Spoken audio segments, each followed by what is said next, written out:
Let me. Hi, everyone. Thank you for joining me today. Today, I'm going to share with you a bunch of news that related to Metaverse and NFT. The first one is the news is on cointelegraph.com. And in this article, it's a really interesting article. It says that the title is called Real Health Benefits Will Come When Medicine and the Metaverse Collide. So in this article, it talks about because COVID, a lot of people got, mental crisis, right? And then the psychiatrist, they find out there's a kind of opportunity in here because before people kind of use drugs or, use a lot of ways to kind of cure their patient who has like a mental problem, right? And then right now they find out, whoa, maybe virtual reality can really help doctors to kind of work with passion in another way. For example, in this article, it talks about a doctor change himself into a panda, right? And then talk to the patient, and the patient feels more relaxing to open himself, right? And while the interesting thing is that blockchain, Web3, right? It's kind of secure, right?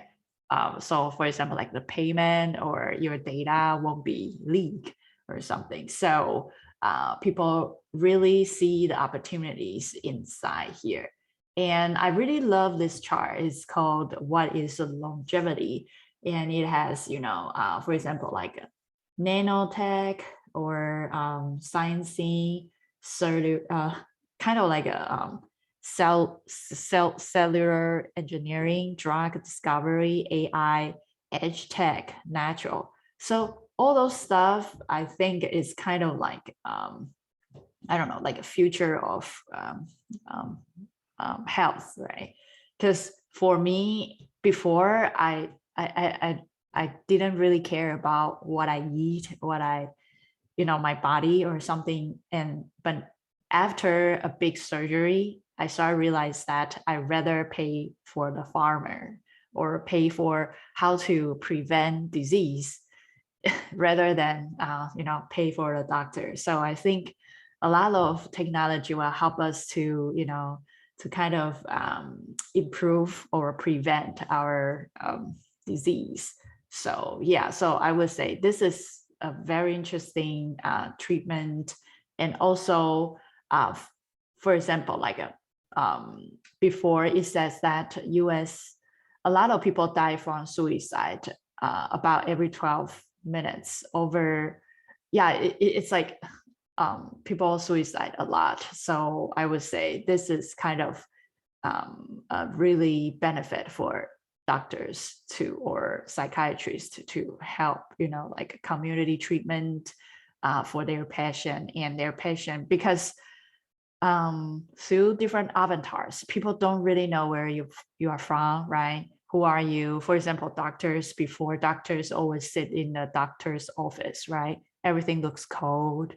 But now if, doctor can turn into a panda, right? And the environment can look less intimidating and more people can choose their own avatar to show to other peers. So I think this is a very interesting way of seeing it. So any thoughts, comments for the news?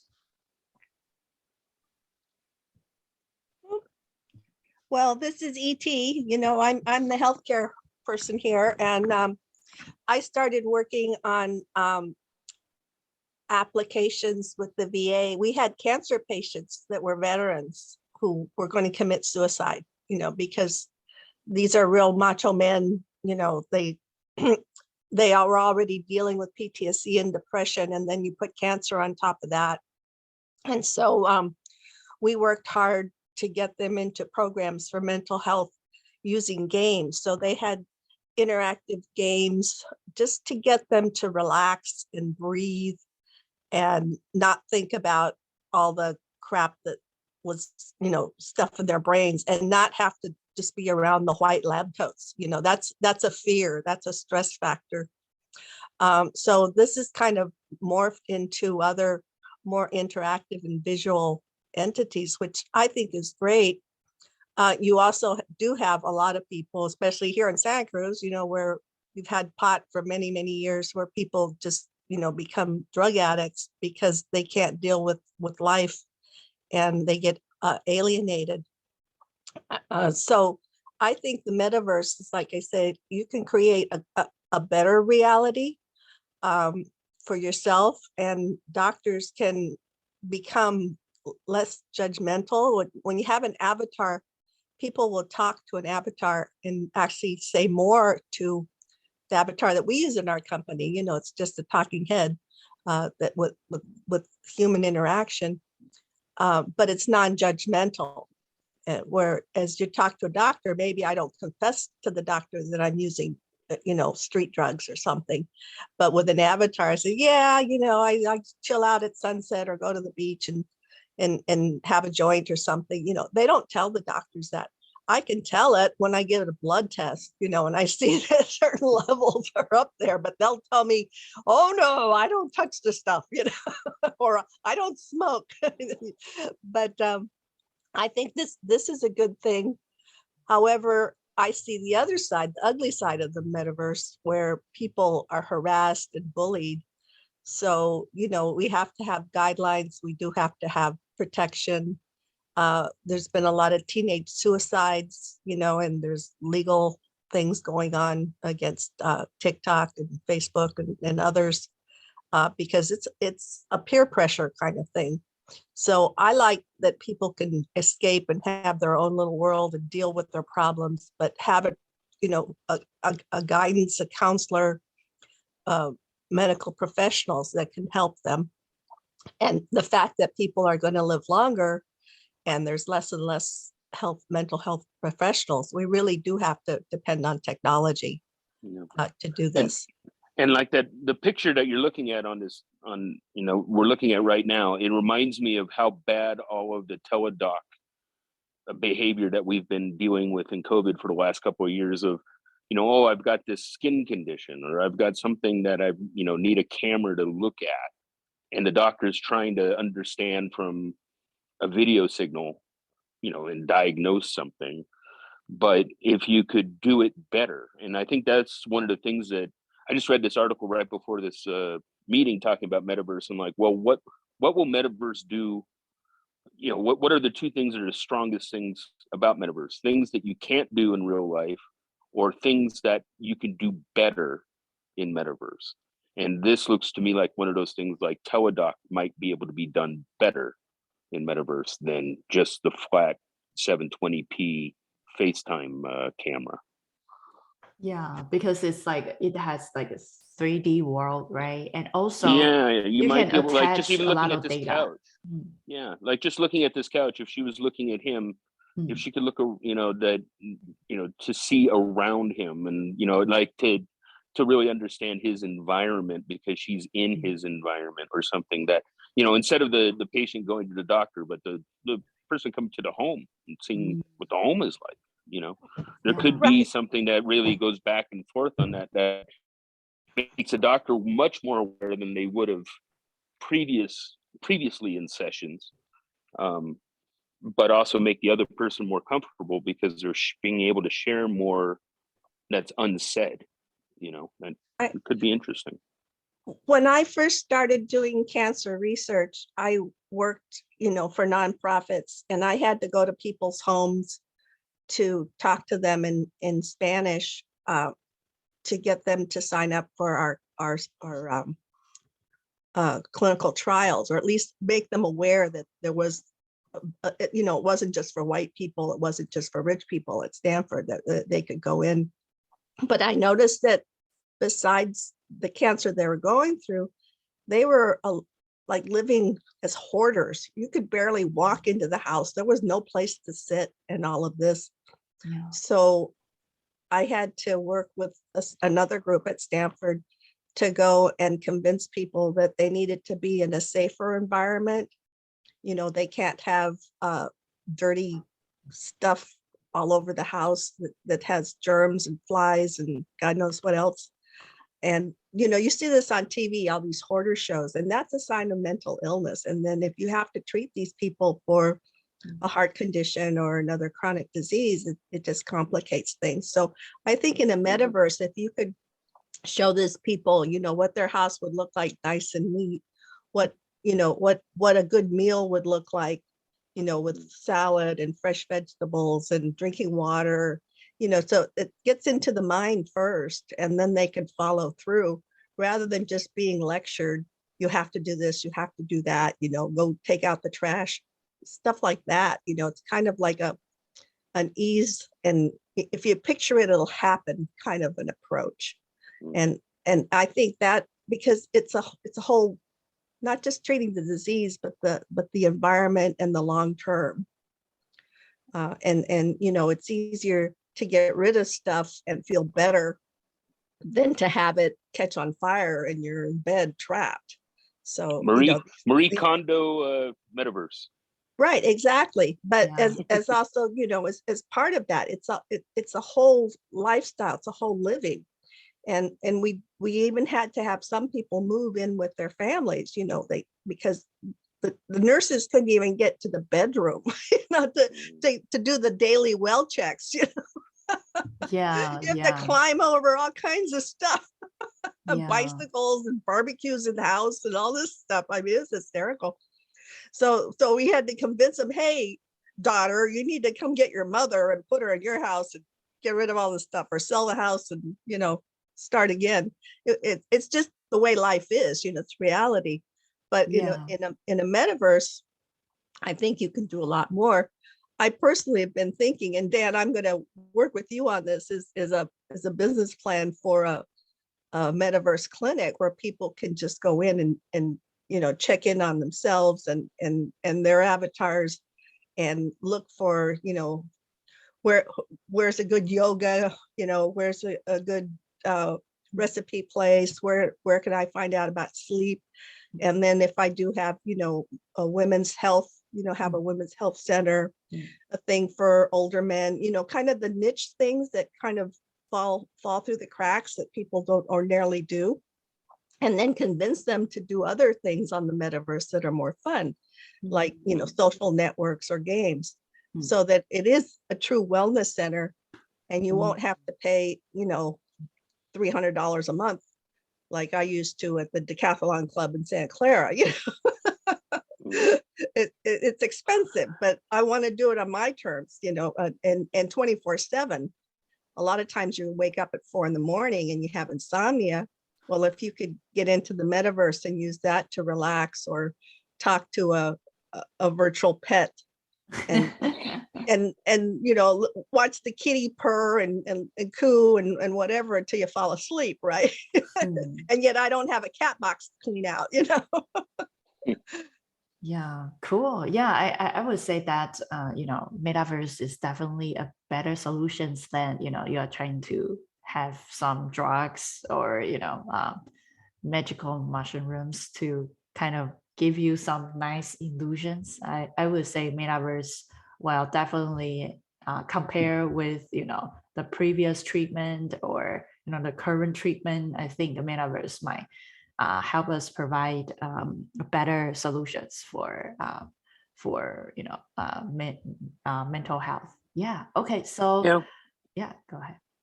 Well, no, I was just thinking that, but there's also another group of us out there, and I'm going to speak for them, who don't play video games, who don't like Facebook, they don't go on the social media at all. And it's kind of like the idea of logging into a corporate environment to feel better. That in itself is upsetting to some people, just because of privacy issues and everything else. That like I like as you're describing, being sleepless in the middle of the night. The idea of me waking up, logging into Facebook to look at a digital cat, like it's just never going to happen, right? But it also is like, I don't go to Facebook to talk to actual people and friends and family either, because I don't like Facebook, you know. So there's another side of just the social media. There's a group of us that really don't like that kind of interaction either, you know, that they're just but not antisocial, but they just don't like one environment that you're going to agree to all those terms to come into to feel comfortable with. But would you do it if it came from Apple Health or Walmart Health or CVS Health, who you already go to for health things? Because this is where they're targeting. It's a decentralization of healthcare. You know, That, I'm not. that's a I'm good not point expecting and something that can to and- think about. and- That it's an extension of health versus right. Facebook health. You know, And or I something. can even see the insurance companies offering it as a perk Oh, to well, sure. workers, saying you don't have to do the traditional telehealth thing. You can go in and do a wellness assessment yourself and pick and choose, you know, the parts that you want to do. And then when you do have to select a doctor, here's your choices, you know. And I'm just thinking about your vets, though, your VA people. That, but if your vet is going to something that is part of their own healthcare system versus, you know, it's a social media thing that's supposed to take care of that aspect. I think there's, yeah. And see, that's the evil of TikTok, that a lot of people were getting misinformed and Facebook, you know, on COVID, you know, take this horse medicine, you know. It's built for 1,000-pound horse, and one tablet will kill you. Go ahead. I dare you to take it, you know. And they died. It's ridiculous. And watch this virtual horse. And the thing with the kids is that they're already in there doing their thing, doing their jam, but then, you know, they get bullied or they get body image issues because they think they need to be you know, 100 pounds when they're not, or you know, or less than 100 pounds, you know, they look like, because everybody else looks so glam, and they don't realize, hey, these are photoshopped, you know. And then remember, like the big lips, they were doing all kinds of injecting things in their lips to look big, like the Kardashians, all that kind of crap. That's scary.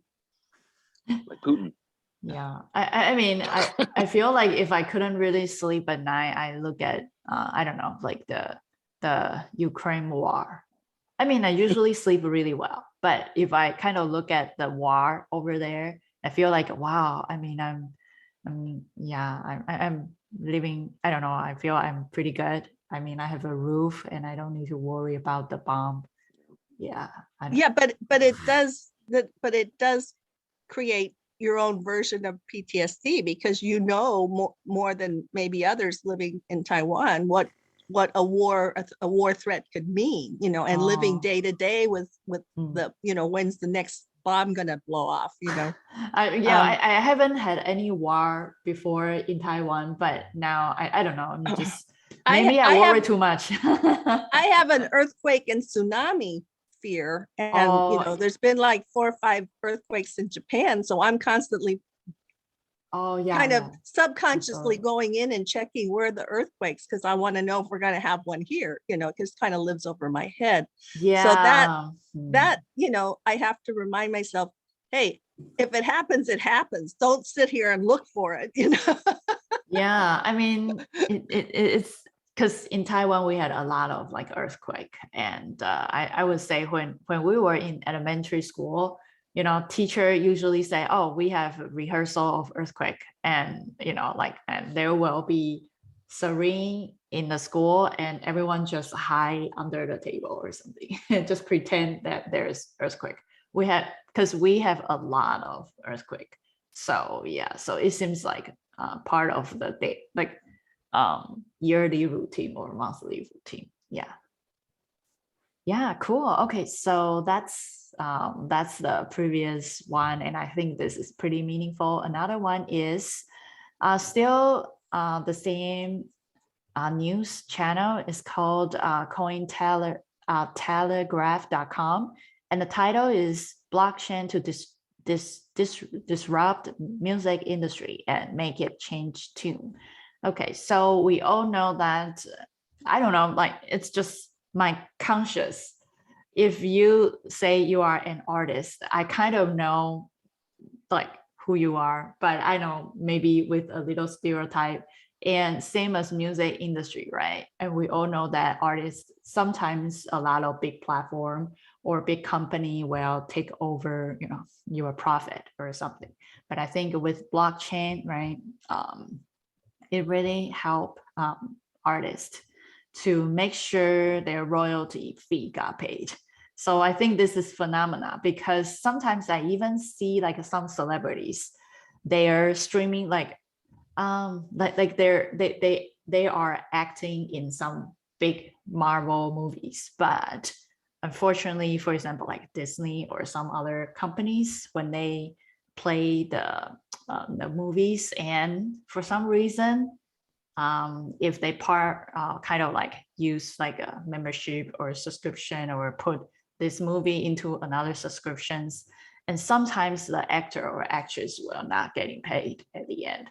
So I think the blockchain is pretty good, and it will help artists who make music distribute a lot of like music in different platforms, help them to at least tracking or getting paid through like blockchain, kind of like this types of kind of blockchain, I would say, enabled platforms. So any thoughts, comments? I only have a thought of how does this work when you've got like 1,000 artists working on the same project? I'm not kidding. I'm talking about, maybe like, make it like 1 cent per 1 minute or something. Make it very but small. this gets to the heart of like royalty, and like who deserves royalty, and who is what in Hollywood what we call under the line. And under the line people like put in their hours and they work towards something, and they'll get their credits at the end of their movie. But there was 1,000 animators that were working on the background shots of that, Pixar movie. And are they actually, should they be getting royalty for it? Now, then no one ever has. There's very, very few, cases where you actually get royalty. So I think it's really interesting, like you're saying, if you are an artist and you have your band or your group, you're less of an artist than you are of a company. And if you are, even if you're a Marvel actor, once you have your negotiators in there, like, getting your contracts together, you're behaving as almost like a subcontracted company to Disney. And these agreements are so Disney will the royalty agreements are coming, really it's business to business. It is not business to employee. And I think current law is pretty much, if you are an employee or a contractor, right, everything you do, the copyright will turn back to the company, just because they pay you, right? So the payment is kind of the exchange of your rights. Right. But to think about artists and think of them in terms of small businesses rather than artists, because the same person who is making music for a video game may not get the reality, get the royalty that they deserve, even though they're NFT. But even though their, blockchain is ringing up, the hits when they're, going out there going, this guy played this guy's music and here and here and here and here. He's not going to get hits like you would on, Spotify or, any other, like, radio or something of that nature. So all these industries have kind of, they play both games. They've got it kind of in-house, and then they have something that is, franchised. And when you get into franchise, it's like, okay, all the podcasters, they'll come into my environment and we will give you X amount of royalties of this larger agreement that comes with your signing on to the podcast or something of that nature. But it's very interesting of like, how can a worker / artist, and I'm thinking for myself here too, that if I'm drawing 3D objects, could I get royalty for it? Because like every person feels like they should, if we should get benefit of the things that we create, but the benefits seem to be capped. And what everything that I see about every project under the sun is that people want to invest in it, they want to make the money out of it, but also, unless it's going to have a long tail and continue to make a lot of cash, they oftentimes want to close the books of the company and shut down the production and and everything else, to say this was the end date of the expenses. so that Yeah. the royalties can take on afterwards. Yeah. Yeah. And I think it's probably, I don't know, if currently with like if in real world we have this types of problem, I don't think if we add or if we migrate to blockchain, the problem will be solved. I don't think so. I mean, Yeah, It seems to me like Something's- it's the artists, yeah. it's the people who are fighting with Spotify that they could point to this as their Nielsen rating. And literally there's a lot of use for that, of if people had actual data of how often their thing, whatever it is that they created, was used, then that's a negotiating tactic. Yeah. You know, and then you could bring that to the table for your next like negotiation. But to assign a direct payment from microtransactions or something, I think you're going to get a lot of pushback from Disney's and everybody else who, you know, that's just not produced. Yeah, and this is the thing that I think the digital first kids and artists, the ones that never want or expect to get a record deal, that they're doing their own streaming and you know what we call guerrilla marketing. I sat in on a few But I think Clubhouse discussions, towards people the from YouTube Burning Man, crowd. you know, who The hate. YouTube crowd. Right. So Burning Man is a big deal, but it is, and you know this, Dan, it's a local environment and it has a vibe and all this, but they're looking at extending, you know, the concerts, the people that play there, the artists that's created, the art forms, you know, into NFTs, into other things, and then having like a fund that promotes more artists, you know, so it becomes a But living Burning and Man's most breathing certainly a long-term different thing. animal. Right, You know, but who's to say that more people can't create something like that, you know? It's true. I mean, because like, you know, I was with Cirque Berserk at Burning Man. So we brought the circus to Burning Man. So if you thought of Disneyland, that people brought Tomorrowland to it, they were responsible for bringing that land. That's what happens at Burning Man a lot, is that these groups of people show up to an empty theme park, which is Burning Man, and they bring in their Frontierland or their Tomorrowland or whatever that is. And it's themed and they're all dressed up that way and, you know, everything else. But it is that kind of theme park idea. If the theme park was empty and you brought the land, and that's Right, very but- Metaverse idea and Right, and and everything then else. and then extend it, you know, make it so that people can interact with it digitally, you know, with avatars in different languages, in, you know, Right. any, you know, special events, maybe 4 or 5 times a year rather than a one shot, you know, let's do it for a week type of thing. But if one of those neighborhoods were at Burning Man, then that would be in the sandbox environment, but you would want them to be in decentralized environment too, or the Decentraland, right? There is going to be a second Burning Man community that is just doing the same thing over there with their sit groups. What would be important to me that I would think of is that I could take my community from the sandbox and have it live in Decentraland at the same time, because you don't really need the Burning Man community to hold all of this group. We just do that because that's out in the desert, and you know, Yeah, but space. that's the day zero, you know, that's where it starts, and then it can morph based on, you know, the promotions and what the communities and the users want to continue doing, you know. But you have to kind of show people what's possible. The thing with blockchain that I look at is, I've worked, you know, in banking where we had electronic funds transfers, and you always have to have these audit trails, you know, down to like the 10th decimal point. So computers have always been number crunching and tracking digital transactions. With blockchain, it doesn't require like 1 or 2 large mainframes. It's distributed around, and but you do have to have some regulation for security, and that it is a viable, you know, not a bunch of scammers, you know, taking people's money, or it disappears like Bitcoin, you know. So to me, the strength will be also the hardware and software and the regulations that support this. I give kudos to the people that are trying to do all of this stuff, but again, you're down to, you know, is it as solid as using a Visa credit card, or you know, a US dollar that fluctuates. You know, you certainly don't want to own rubles right now. So you want to, you know, consider those factors.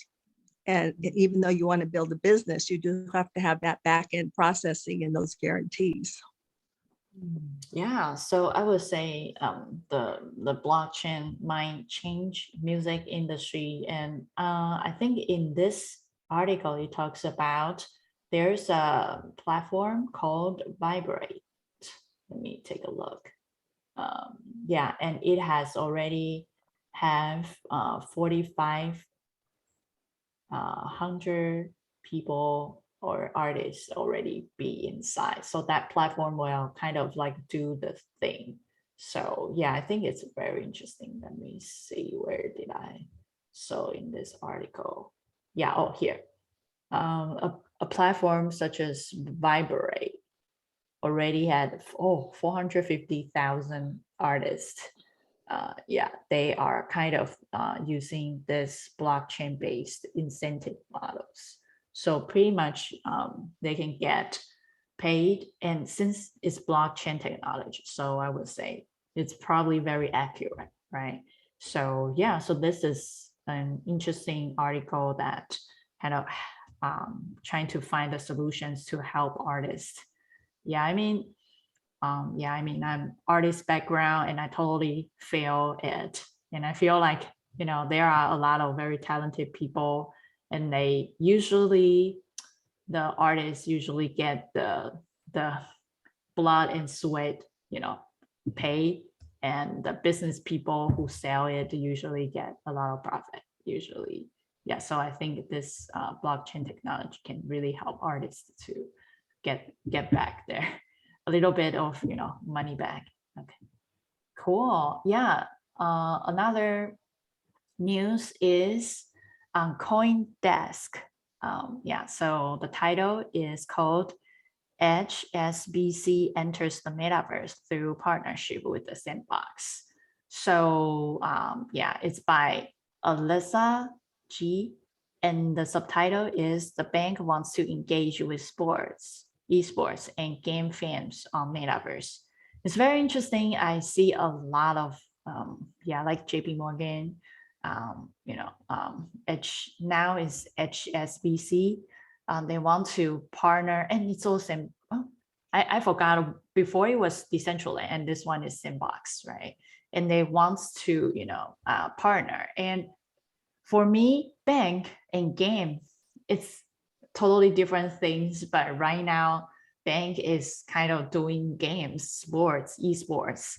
I think the combination is fascinating because, yeah, I mean, yeah, I don't know. It's just very interesting to see like bank getting into metaverse, like very, I feel like it's kind of pioneer. Usually bank, in my maybe stereotype, it's kind of a little slow to change, or something similar to government.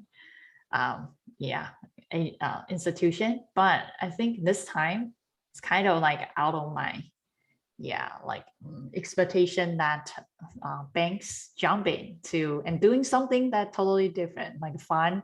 Bank is kind of like a little bit, you know, rigid, but now they are jumping into metaverse and doing a lot of sports, esports, and gaming fans. So yeah, this is very interesting, yeah, stuff. Yeah, any thoughts, comments?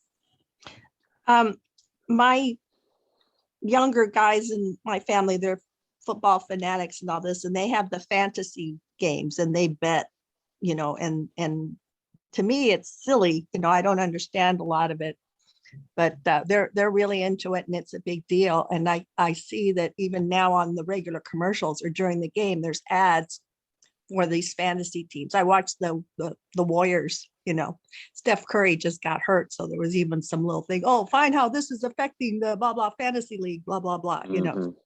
So it's real time and people are doing it while they're watching the games. What I also see, you talk about banks and gaming, the oldest game in banking was trading currencies. Before we had the euro, I worked at Tandem Computers. We did a lot of electronic funds transfers where you took yens and converting them to Deutschmarks, converting them to lira, you know, all of that stuff. And you can make And now money. you're incorporating digital currencies that are inside games to relate to those other currencies. Well, no, it was just, you know, how many dollars can I buy? If the dollar drops, I'm going to buy more dollars, US dollars. If the dollar goes higher, I'm going to buy Deutschmarks instead. So this is a big business, and banks did it, and companies, Siemens, you know, where I work, did this. And so you could move your money with the sun doing these currency changes, you know, and making money.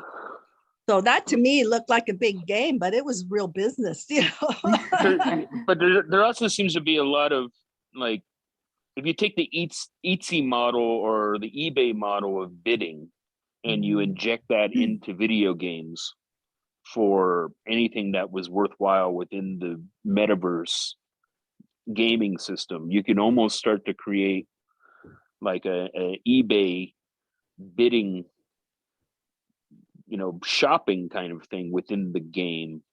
Well, just isn't that kind of for like the theory of NFTs? What people do, I buy I an guess that's what NFT you're for $1, talking about, and then I is- turn around and sell it for and now you 200. got a virtual sword that you just bought for $5 or something, or you know, Right.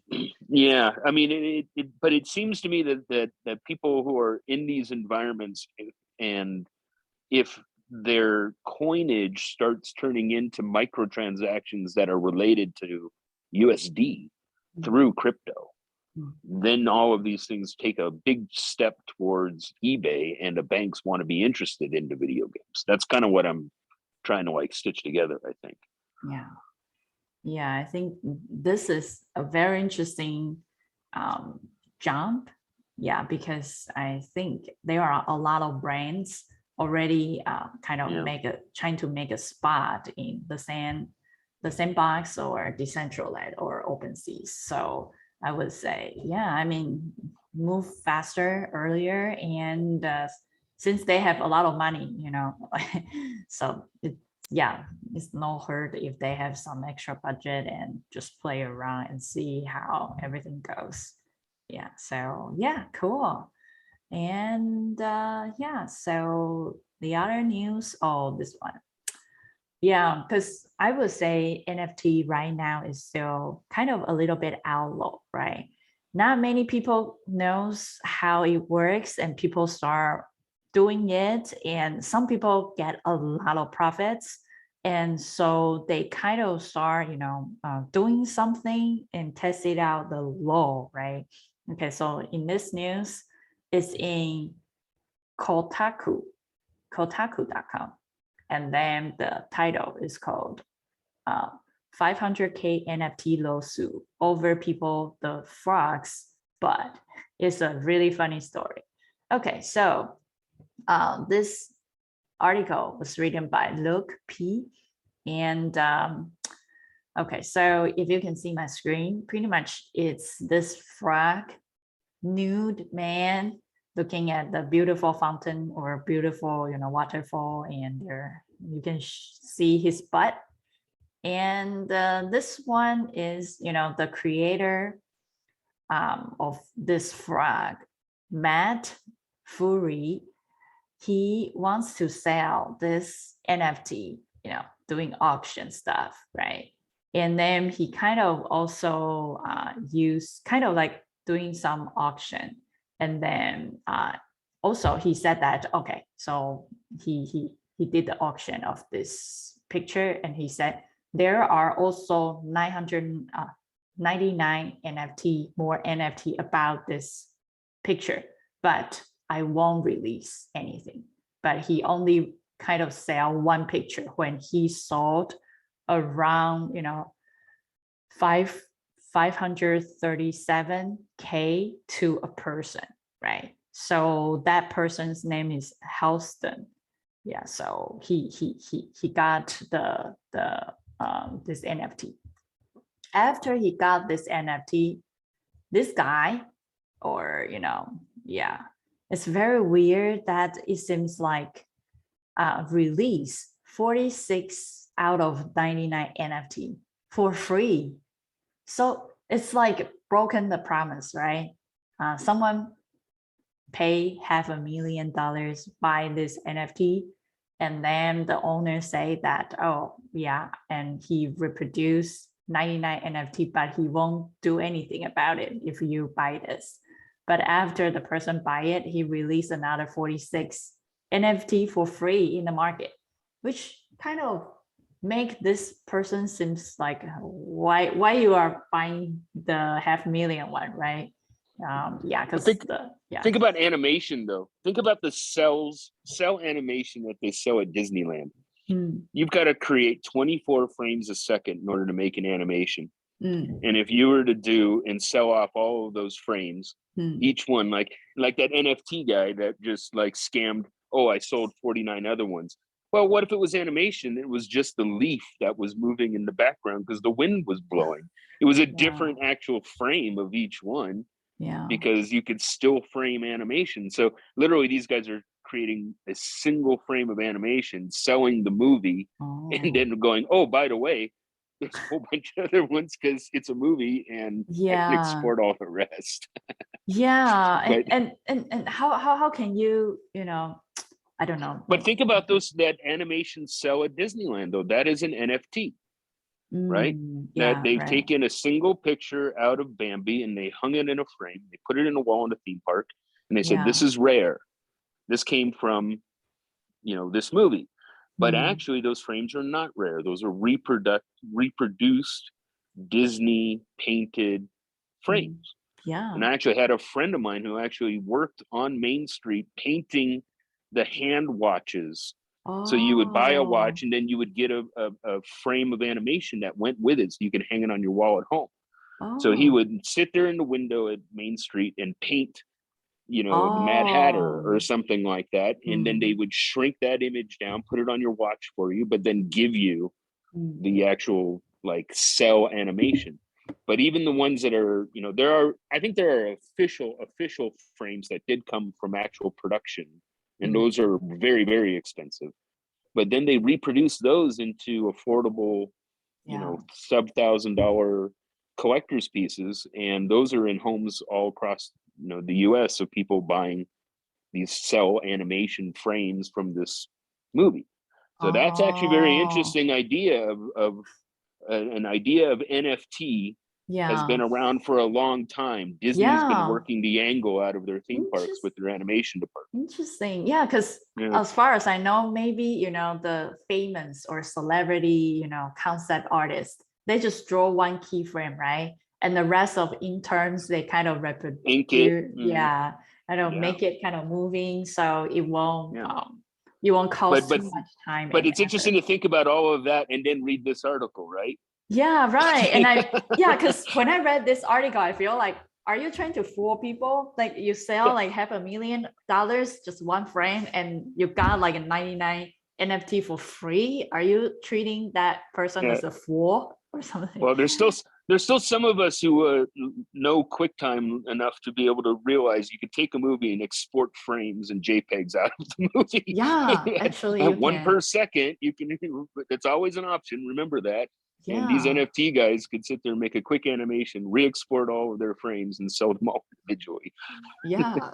So when I see this, I was like, wow, and it's kind of outlaw, right? How can you sue them? Because it's NFT, right? NFT, I don't see. Well, that original inflated value. I mean, when everyone sits there and pretends that this is luxury and this is value and this is rare, that it's still built on the concept of artificial scarcity. There's nothing scarce about a JPEG. Yeah, right. Because you can always there's nothing scarce about an FTP upload to a cloud server. So Sandbox is not exclusive. There's some of these things there's a level of make-believe, and if you believe it, then you can help pump up that idea. But if you stare at it long enough, the logic falls apart within a minute or two. Yeah. I think Disney has already been doing this for a while, and it just become NFT. Yeah. Okay. Yeah, there's always somebody that'll figure out how to go against, you know, what you think is be honest. I remember when we had the internet, we were starting to do websites and people were buying all of the brand name domain names and then Yeah, trying to sitting sell on them back to the companies right, like Coca-Cola right. and Kleenex and all of that. So, you know, there's always something, but I just laugh because to me, if I had, you know, $50,000 or $500,000, I certainly wouldn't be spending it on this. You know? Yeah, but I'm afraid of Yeah. these sandboxes and these decentralized and their marketing departments. Like literally we could be staring at their own marketing departments, pumping up their own concept, selling it to themselves and showing their own market functioning. And if you really take a lot of the madmen, like, you know, Madison Street advertising budgets, and you really think about all of the campaigns that those people did, if you campaigned within your own environment, you would profit off your own campaign. Right. Well, that happens with penny stocks and stuff like that. Right. You know, people Right. put buy and sell trades I'm to afraid, ramp them up. Yeah. but I'm afraid there's enough people who are wrapped up in this that they'll play games with their 50,000 because they're into it for more than that. But they'll go ahead and create these news stories because they're straight up Madison Avenue campaigns from It's yours. hype. Well, it could all be a ruse too, you know, where they're just hyping it too. So Yeah. so and get self-promotion. They get more of this and more Yeah. people, you know, buy into something else. So yeah, it's a crazy world. Crazy world. Yeah. Okay. So I think our time is about the. I don't get excited about a frog, but Yeah, doesn't do anything for me. I don't know why you spend $500,000 buy this frog. I'd rather buy a house, right? I don't know. And Hey, then someone released another free one. Yeah, I go vacation to and watch people on the nude beach, you know, and say, show me your tattoos. I mean, this is crazy, you know. Yeah, I know. I don't know. Maybe that person who buy it feels really attracted to this frog. That's the funniest thing to me when I saw this picture. You bought what? For what? Yeah, and you want to sue people who release this for free, I can, do just And that. next week, you know that there's going to have some guy with this on his tattoo on his back or something. Absolutely. Yeah, like some crazy things about NFT. Yeah, cool. Thank you so much. And I think yes. So yeah, thank you so much for joining me today. And I think yeah, hopefully see you all next week. Bye bye. Bye bye. Thank you. Thank you.